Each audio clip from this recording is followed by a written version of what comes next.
રાધનપુરથી શામળાજી સુધી નવીન બનનાર 168 નંબરના નેશનલ હાઈવેના મામલે સાબરકાંઠાના ઈડરના 8 ગામના ખેડૂતોએ પોતાનો વિરોધ નોંધાવ્યો।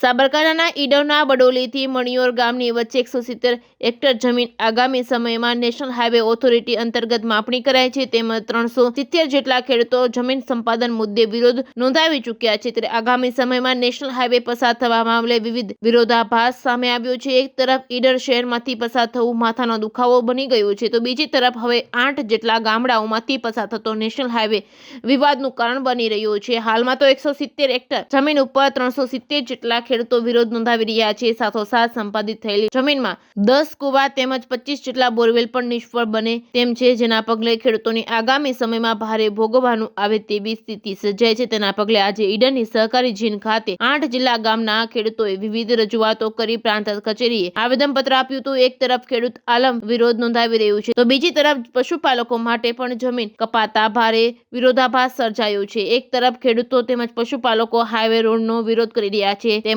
આજે પ્રાંત કચેરીએ આવેદનપત્ર આપી આગામી સમયમાં ઉગ્ર આંદોલન કરવાની ચીમકી ઉચ્ચારી છે। તો બીજી તરફ સ્થાનિક ખેડૂતો દ્વારા રજૂ કરાયેલા વિરોધાભાસમાં સર્વે નંબરમાં પણ ખૂબ મોટી ભૂલ હોવાની રજૂઆત કરાઈ છે। જમીન માપણી વિભાગ દ્વારા કરાયેલ સર્વે અનુસાર નવા નંબરો પડતા જમીન અને જમીનનો સર્વે નંબર અલગ હોવાના કારણે ખેડૂતોમાં ભારે નારાજગી જોવા મળી રહી છે। એક તરફ ખેડૂતો જમીન ન આપવી પડે તે માટે 300 થી વધારે રજૂઆતો કરી ચૂક્યા છે, તો બીજી તરફ સર્વે નંબરમાં પણ ભારે વિરોધાભાસ સર્જાઈ રહ્યું છે। ત્યારે આગામી સમયમાં આ મામલો વધુ ગરમાય તેમ છે। જોકે ખેડૂતો મરતે દમ તક વિરોધ કરવાની તૈયારી કરી ચૂક્યા છે। એક તરફ વિકાસની વાત છે, તો બીજી તરફ ખેડૂતોને 170 હેક્ટર જમીન હંમેશા માટે કપાય તેમ છે। આગામી સમયમાં હાઈવે મામલે રાજનીતિ ગરમાય તેમ છે। ત્યારે જોવું એ રહે કે આ મામલે વહીવટીતંત્ર દ્વારા કેવા અને કેટલા પગલા ભરાય છે। રિપોર્ટિંગ બાય અશોક નાઈ, સાબરકાંઠા। અમે પશુપાલનનો ધંધો કરીએ છીએ।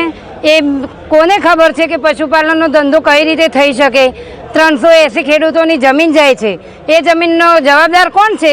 સરકારે જવાબ અમને આપવો પડશે। અને જો એટલે એ ખેડૂતોની જમીન જશે તો અમે અમારો જીવ આપવા પણ તૈયાર છીએ। બધા ખેડૂતો જીવ આપી દઈશું, પણ અમારી જમીન જવા દઈએ નહીં। અમારો એક ટુકડો જાય, એ ટુકડામાંથી અમે પશુપાલનનો નિર્વાહ કરીએ છીએ, અમારા બાળકોનું ભરણ પોષણ કરીએ છીએ। તો એનો જવાબદાર કોણ? અમને જવાબ આપો એનો પહેલો। સરકારમાં આ વસ્તુ કહો કે એ વસ્તુનો જવાબદાર કોણ છે? ત્યાં હાઈવે ત્યાં રોડ જવો જ ના જોઈએ, અને બિનજરૂરી રોડ જાય છે, એ રોડ ત્યાં જવો જોઈએ નહીં। શું નામ તમારું બેન? મારું નામ સુનંદાબેન પટેલ મુકેશભાઈ। સુનંદાબેન મુકેશભાઈ। કયું ગામ? ગામ બડોલી। દિવ્યેશ કુમાર રાજેશભાઈ છે। મારી લગભગ 2.5 એકરમાંથી 1.5 એકર જેવી જમીન કપાઈ છે, બરાબર। સાપાવાડાના સીમાડામાં મારી જમીન આવેલી છે, જે એકદમ ફળદ્રુપ છે, અને અમે ત્યાં 3 સિઝનનો પાક લઈએ છીએ। દરેક જમીન આ રીતની ફળદ્રુપ અને 100% પાણીવાળી છે।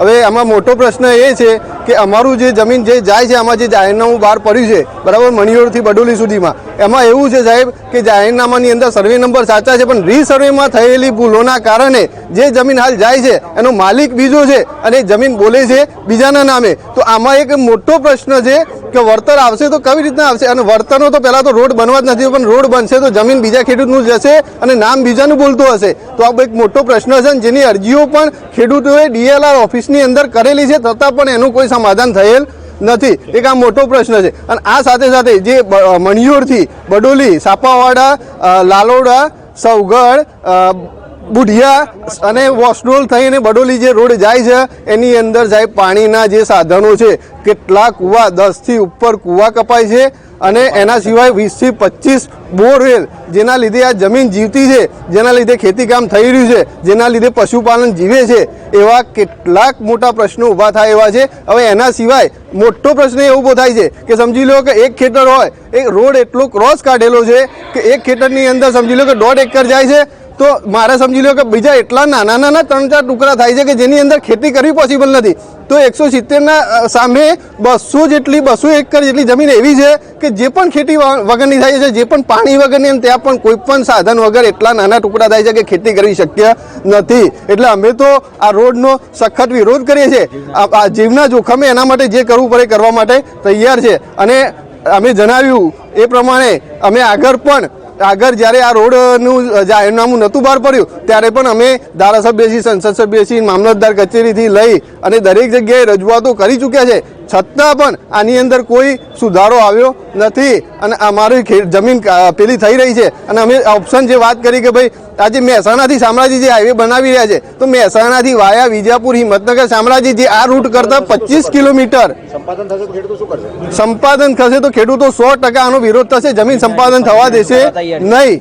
બરાબર. અને આ જે રોડ છે કે ભાઈ શામળાજીથી મહેસાણાથી શામળાજી એમાં ઓલરેડી આ જે રૂટ છે એમાં 25 કિલોમીટર વધારે છે તો કોણ આવશે આ રોડ ઉપર? હાલ જે અમે સ્ટેટ હાઈવેમાં જેટલું જોઈએ એટલું ઈડરથી વલાસના અને ઈડરથી પેલોડામાં સ્ટેટ હાઈવે જેટલું ટ્રાફિક નથી તો આ નેશનલ હાઈવે શું કામ બનાવવાનો? શું કરશો પણ આગામી દિવસમાં? 100% વિરોધ કરશું. જમીન સંપાદન નહીં થવા દઈએ.